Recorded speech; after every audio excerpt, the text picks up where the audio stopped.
Afa yekutire ne nyina yasamufo pani orata boate adamenti wodi akogu ye website ya www.sompaonline.com kwai na kwa kinkan bi ensemu a yede som ene anopai no eniani mu bini Justice Akabo afo eka wonu ma mampani bo wondin se adosodoso abadwakonum doso no na fe se woje won bibia atomu a wonkoye judge bi e Supreme Court na wodi atoso che se ansa na yebe ma judge bi so ama waduru soro ho no anka enye ankorankorefo wo epoye emantamu nso no twafo hene ya wo no owo ho wodi atodwase wo mpenantwie mu bia e wo ne potamu di ntia Honorable Kabiru Tia ade ato Ghana fo nyine ne musadie sonofo ayo no entiamra Sada enso ena ebro emantamu nso no empanifo abo amane se HIV yade akodie wei edokoro wonom papa nti bibiesi Any Health Accountant Staff Association of Ghana has agafo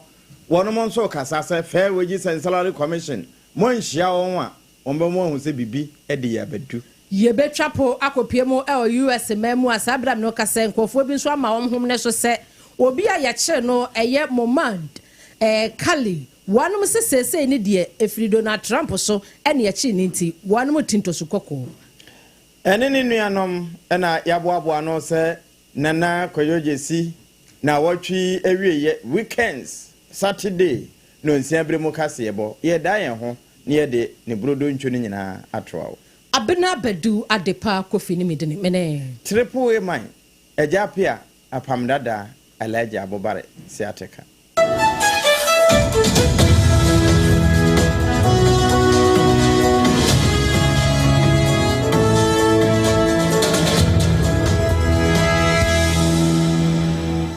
Afe yenye brena ensem no yentutu ne sre ene na basa ema hu ba bia na niwa hye na nowo ne na sonwo emfamma wo na yefiri ase e de afiri wo man court batan Supreme Court empanimfo a mempanimbo wo mu din se wo mo ya no totofo wo mrahye badwafi se badwaku no entoto woninfo no wo ma no na se wo mo totu wi na wo mo ho so nsa brobe yi wo mo nsama no yi a ene Supreme Court na wo mo kwa akodi wo mo djuma emu baako ene Justice Aka Boafo na peni bra wo mo totona no na wode asem bia ba beto ho a agentre ha o my Ghana wode atoso se yebema obi so ede na firi se ye court nketuam akwa akasim ana wo ye mranim ni na homa ne ebeba beka ho a wonde ebesusu pa se enye ankorankorefo no bia na mom enkofiri wo mo aho na won mo anwie ansa mfa ni fufura ankwankohwem amfa hwene bia ankwankohwehwem na ankwankoye amanyofo nso na de enti a no wo ka saa asemi no na yensa ntwerofo ho nti wo moto bi mane ye commission for elevations and appointments. And that commission, if it's put in place statutorily, will then consider some disappointment. They will assess your work, they assess what you've done, what you are able to do, and that will become the basis. And by the way, in other jurisdictions, you can't even be a judge without voluntary work that you have done for the community to see that you've served them prior and you can serve them on the bench. So I think that that's one way of assessing competence. Thank you. We a Supreme Court Justice nominee, Justice Akabo afo, and I tell you, Wakasai.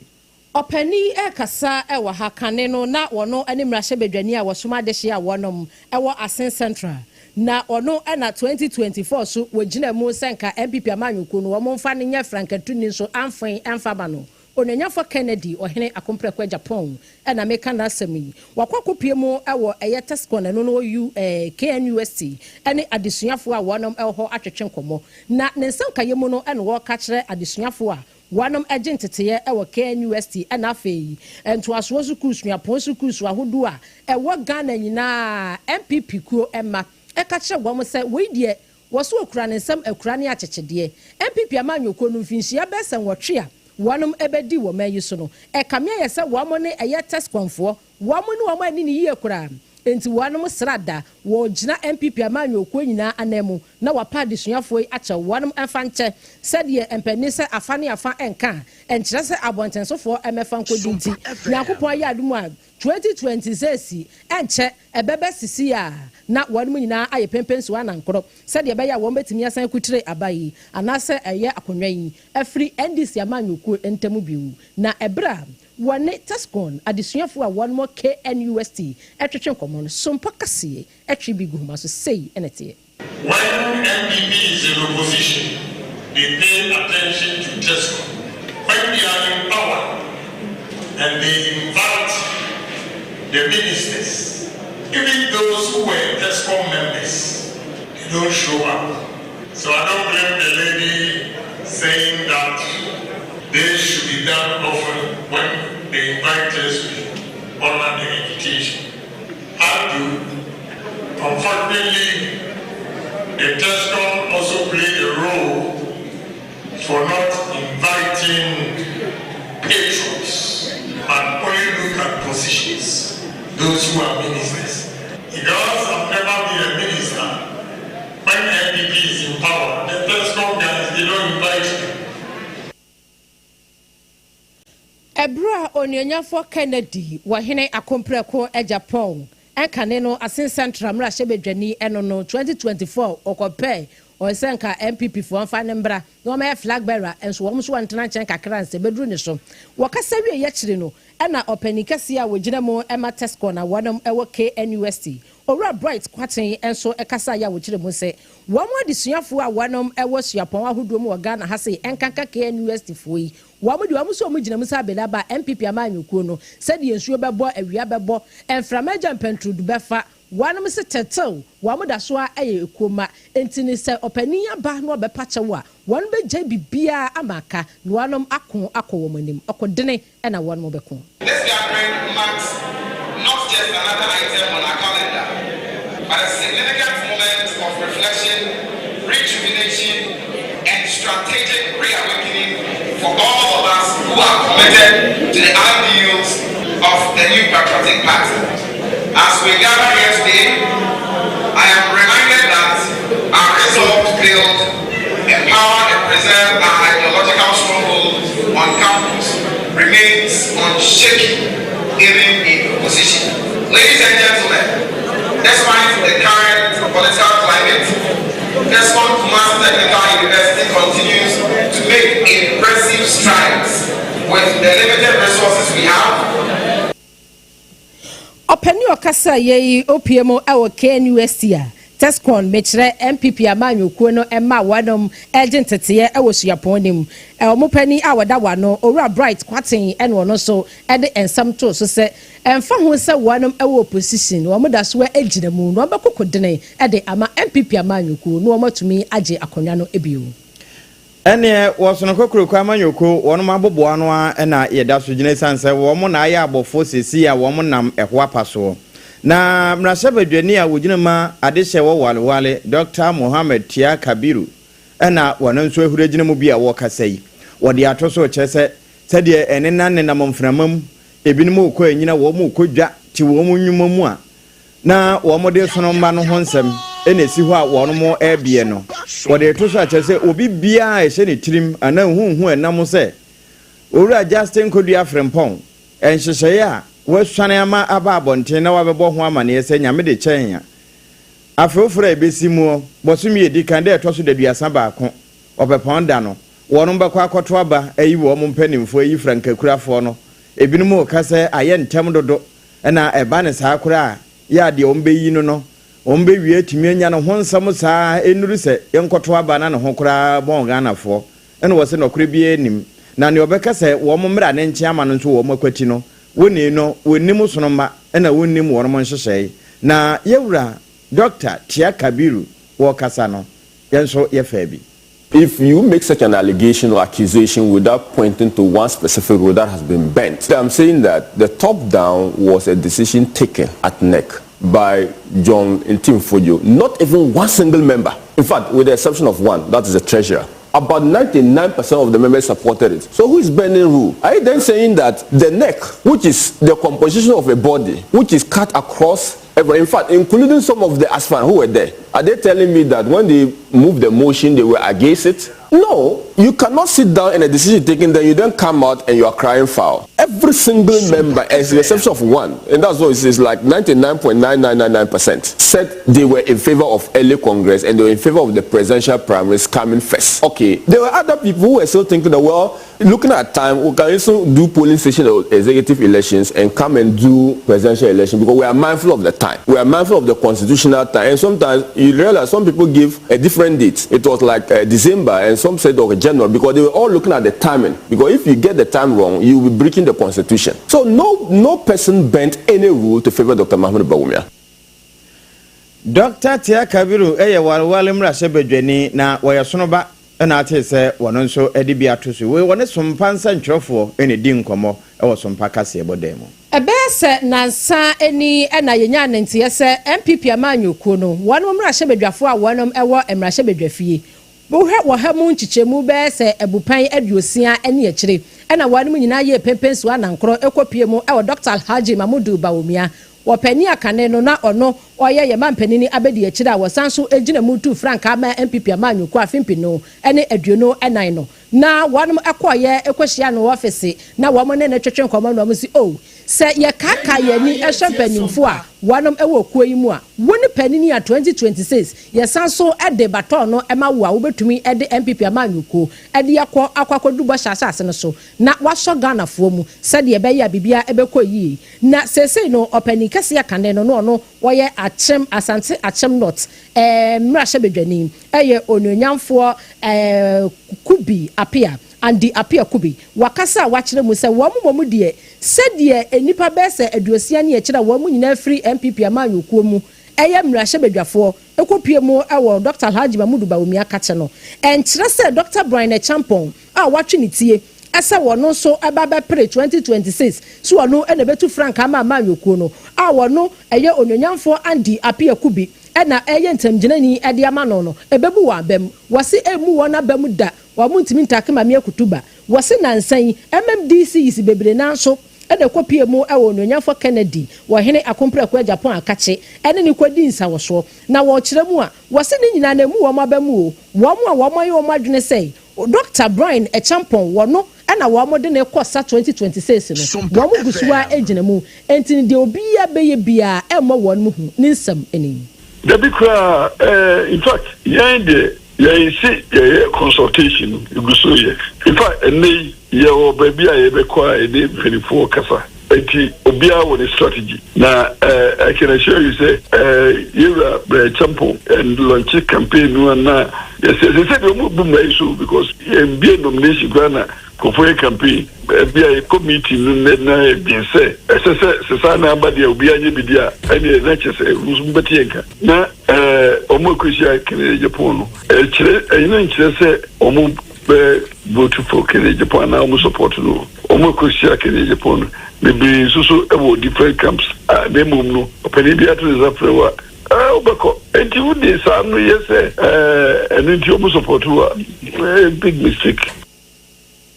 eno de said ye watchre mu no eye ononyamfo Andy apia kubi wono na wakase ya watchre mu se obia penifo engineer chocho wurodi obia beye bia wo mu de Dr. Brian Champon wono na wonem nim na wono so ode nsem etoye na abusua na KJC Company Limited wase yan kan kire se upe adansie niema papa na kache na wubenya bie esansei wano na eboa wo ama ada yeso ese obeye fie wura no abemu ede ama wo enti cement iron rod upe roofing sheet yahodo afa nails na do ansate akwa ba ko ekosi nsate akwa ba ese adua ha ne akire ne nyina obenya bi e won hope ba ne wa yes ahodo ne nyina da ebi e won na KJC Company Limited no wase yan kan kire o se upe building wires ya wase brana kachina ne metna se na unya so da yesa abrante aketesi apesu si da no aba wase ne bua no eda fom boko wonu be kon hyehyeye baabi a wo beto adansie niema na free na kache enkra kumase ene baabi a wonu wo mo de gu kamu ekoja free abasoba ne de waji bebre na esansei ono na ebo adwumadene enkra ne kumase wa hyeta baabi a 0204 355-040-0204 355-040 na Nana Jesse Company Limited enyo so obabo so me ebeson bo so me so a wunya nya manu poson ko ade me pacho nyankopon betua aka so watua aka wo be mo na wo mo no eye secure sanitary pad eno ana wasa wo de mo enti meme mo na nso mo esansa me anu na me mo busu bibia me de mo minti eni pe kwati na ewumti eboa me pa onya asem kechoa me first 3 days heavy flow no eti ma me hye eye gin strength pa na me de a skin white na ma je crop top wesi so me na me sene no minti obia esansa me feel secured na se okwobo pa de bi pa na abusua said your first 3 days in heavy flow na ba no na manu ati kwayo dudududududu ased ye bibi asai wachi ntu na manafa system ba hwe machi ma me debi eye secure sanitary pad unya bia feel secure dan kasa yato apete bebia akọ na ekopa bi na kuma sefo monko mama excellence cosmetics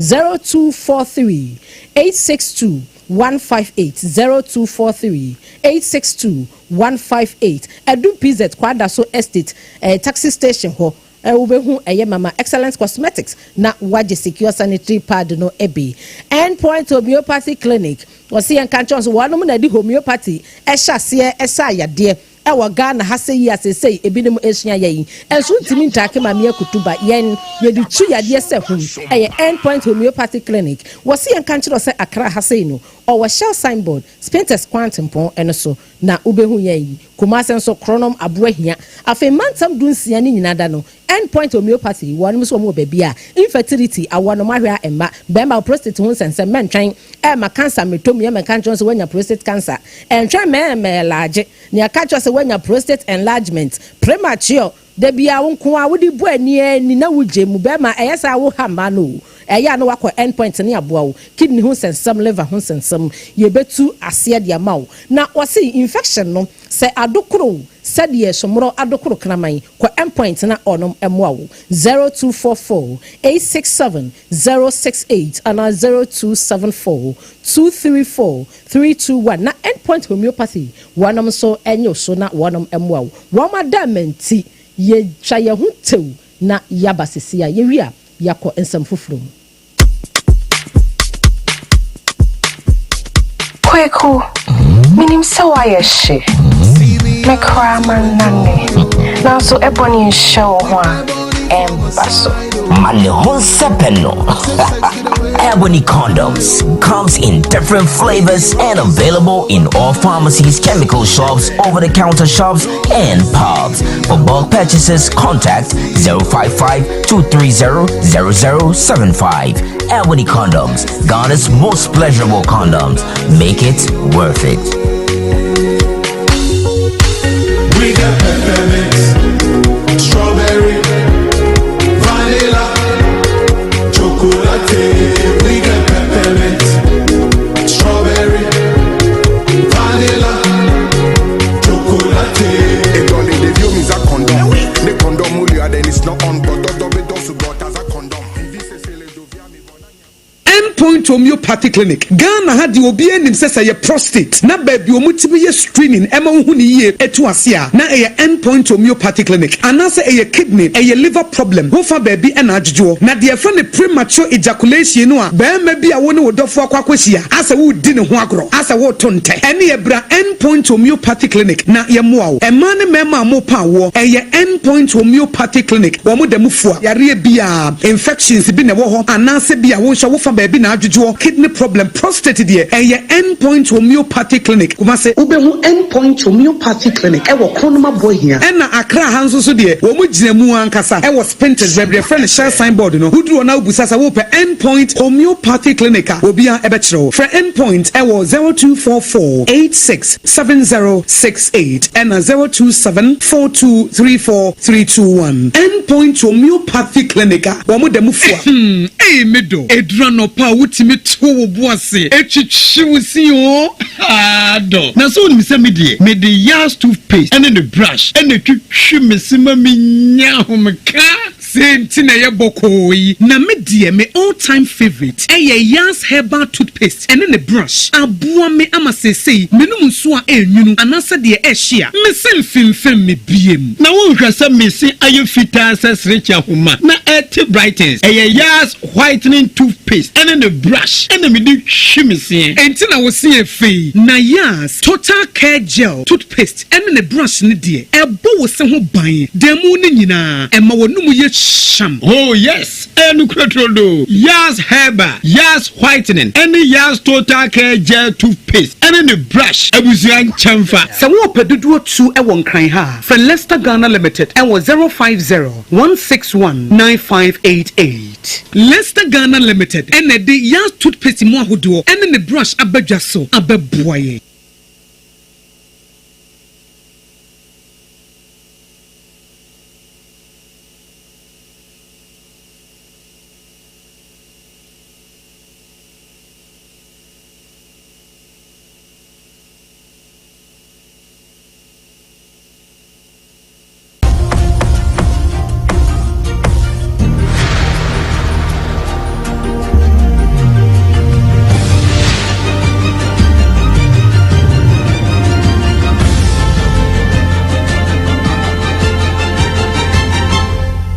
TV Emma Aketuapa. Ende no kure Emma Aketuapa pampa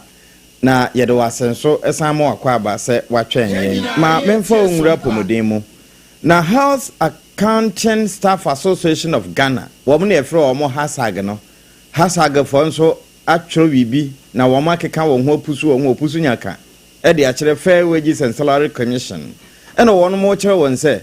e wo musa na anu ya e na grammar fo mechre Ghana Registered Nurses and Midwifery Association wo mo keka won ho na ewie mpanimfo no wo mo akasa asie na wabo wo mo ho no ba na wache se wo mo esika ye ntenkamu ene wo no mepe baabi di won tirafa nyina ye beduma aboa wo mo wo no nso akeka won ho se wo no mama Fair Wages and Salary Commission e de akwakosi edadwoada wo kyenachi se wo mo ne wo mo ntenase na enhyehyɛ se wo no mo hyehyɛ e wo akatua ho ene wo mo nso nwanam ahodo se wo mo nsaka e wo ndwumadie mu no wo mo ne wo mo ntena ho ente saa na wo mo bom mfi taduku ene wo mbeti bibi ama wo no nso ahwia bi na wo mo boss ansemi so no ena wo mo president a one edi wo mo anim owura Emmanuel Dennis Kofiamoa wo de to so che se wo hwe article 13 cross 1 any true no a se de wo mo esi tenase mechire standing negotiation committee yefre omo SNC womo mra no womo atu atwene baabi kura enye no ho ana asa Fair Wages fo ehwe enti womo nso ka ne prenye premfa se we won twen kwotententen wo kyena kwasie na de kyedwada Fair Wages fo enhye womo mpanimfo ente sa wono nso de wona de ebegu fam wonom ede wona de ebegu fam yemremo ewo ebono ematsamo tachiman etifido afem eho ena yegina na DCE mechire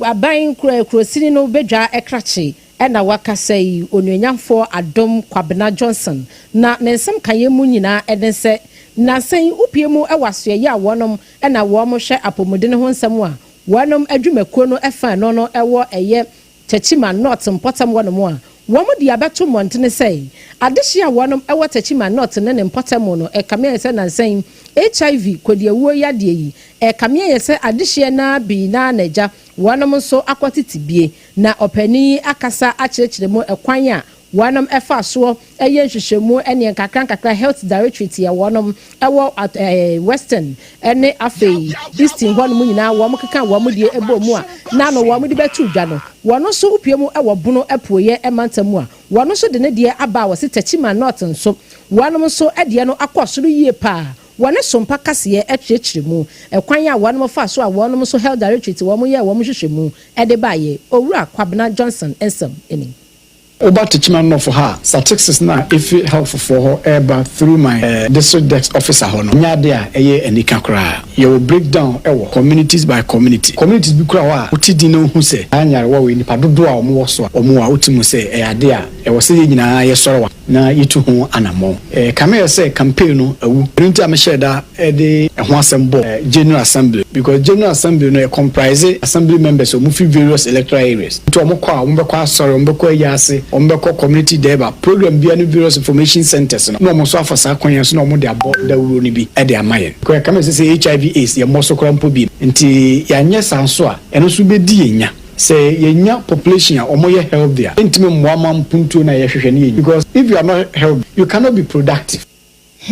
Asam no de areho papa nyasam keto enu achi no eno Owura Johnson esanso kyense mu ekwan a aban yi afaso ede mpuntu nyuma ebebra de hye awonom ewo eye Tachiman North Cross ni ebedwanim afenso anamopa awonom betuo na HIV AIDS yade ekodi eweyi atese adehye ewo mpotam ho no wonom apen ho pumesibre papa na niso di huna owo de magana to Tachiman North eka ho di kan motemene se me kan bi fa adwuma wura ho kan bi fa feed Ghana so ho kan bi fa national apprenticeship program kan be fa so a ye be bombo ho na ye be ye ku adwuma ne ye na Ghana ekomo enne ye na yetime ma ye factories no raw materials na yetime export bi akọ amono kwan so a ye betime pay nwuma e de ama emabunu employable skills through national apprenticeship program boss so na fi so adwuma wura be ya mrante ne meba wa inam kru mo wo aniso de ho nim de bi mo apese mo set up business or more business owners aban more musika na aban providing mentorship dia more na omo so atima gina omo nan so mo atimi so afa foforo so odwuma e wo mo sa marketing kitin sabro na bro nyina no all year round edwuma e koso ho mo bi ehunu se enye asase se utim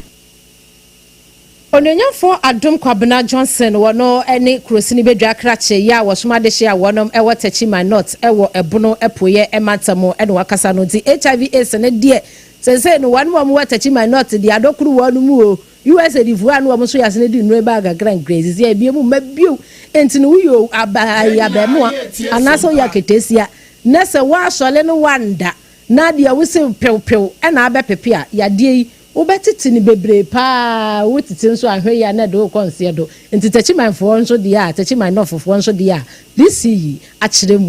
yin Tachiman North no ahenkro chiebodom enti saa na ho nsamte na nso ni nyina mu no bambo atrema ya na eye pa esene ayaresa no politank ma anopai babia wo bia kan ho na ko Facebook o SOMPA 106.5 FM Accra ya ko comment na fe wo nso hye na afoforo nya bi na nkomo a ekoi no wore munya wo mo echefa YouTube no SOMPA FM live ho na buruchirifu nyina ehwe na medu wuram ewo atwema afa ho na atwema mponua nso ne yewura eho ena wono mabodin se owura Ibrahim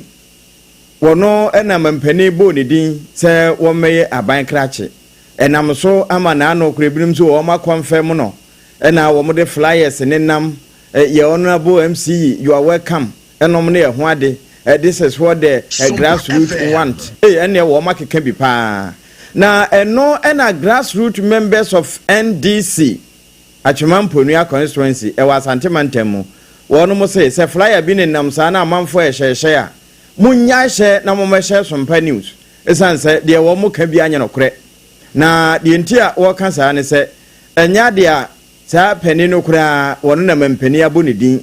anenti se watia prewaso na wo kana wa yetie no wa ensantwrofo nhyiamudi ase na fatal facer wode sansemi etu dwa wono eni di dom no enim wadaroma emese nyina yi nim kwan mampanyin efaso eyi DC ya cross check here na bibia say ni wa cheselect bia by free minister of local government ene o mampanyin aso ye enti ehun se da bi de ekono obi na etoto momone e de ahye o mampanyin anum e ba sa so a na constituency ni na ye twe ne mpuntuo ene na nomonyam e de akwa akire ne sai ni ntia french ensemtrofo wie si akire mu akire mo se madaroma saa de na etwagu onura no ye cross check e kire se bibia sai ni ho mampanyin ayi obi se o meye Atwema Mponua ADC enti yesre me amegina ha me assembly member me government appointee o mampanyin ebre kakra atwa mu media fo ya ye frɛ mo press conference e kire se nadaroma nipa miensa o magina se o mo pre DC no o mu nyina sepata na emom Pfizer Fatao na atin nkan na ewie grassroots members nso e de wo mo de eso so o mo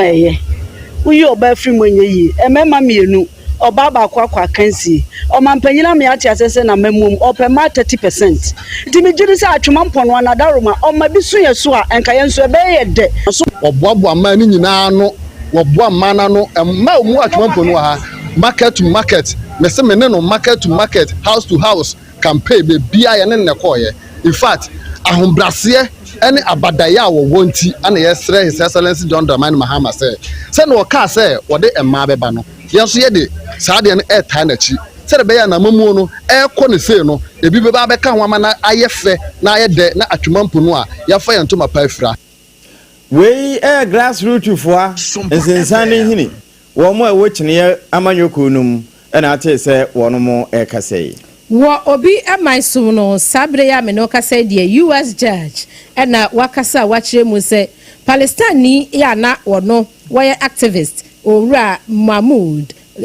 Khalil wanom echire mu se owura Donald Trump adamenti wanom eche no obene match bosumi a etwa mu ne da na etoso enwotwe na wanom echire no na ni nyina efa eye kasa wakoye eye interview ewo CNN afeyi wane eye nsamtwerofo a wonom ewo US ho ekasa ye na wonom echechire nsemu a eye owura Mahmoudi ekasa efa kwan bia na Gaza ene Israel wonom ewo no wono so echire na adwene efa ho eno ena nam so a immigration wonom eche no ewo baabi a na owura yi agentete ewo university no wonom efa ho baabi na mpanimfo akire mu sesese ni de omu na kosie bia ye enti no wa mo srese yenyan no anya sasade na wonom ekase asade nipa mu yiyimu asade owura yi ekwanda mese wonom anasempanimfo empe eye womo a womo efiri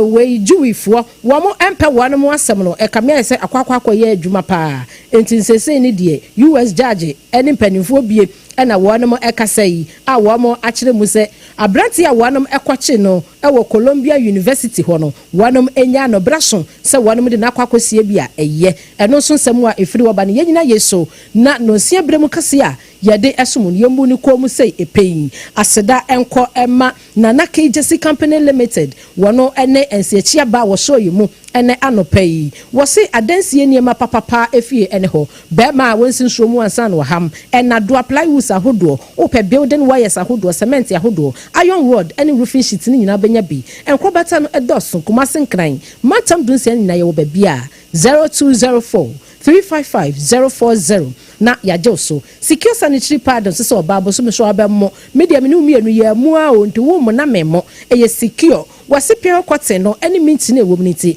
e ma ye ho ya dry ankasa kumasefo mo nkoma Excellence Cosmetics 0243 862-158 na yanyo so endpoint homeopathy wase wanom no mu di kan di homeopathy esa yade e wo Ghana ha sei enti kwai na yamua wo awo wape bia che be ma wudi bo ani ani na ye keja wo kwa ye babu awo afa wo sa abo no ho sensem ye babu adododo 0244-867-068 ana 0240-274-234-321 and can I have say no shell samboard spinters kwane so and abehu ye kumasen so kronom aboa hia ye be Angel Educational Complex na chipe ena obehu ye na yenye so wan samu ye de so mu ena no pen wonum adamenti enibi ene say wasona manyoko no pene ba ko owum na woyemra sebedwani ma walewalefo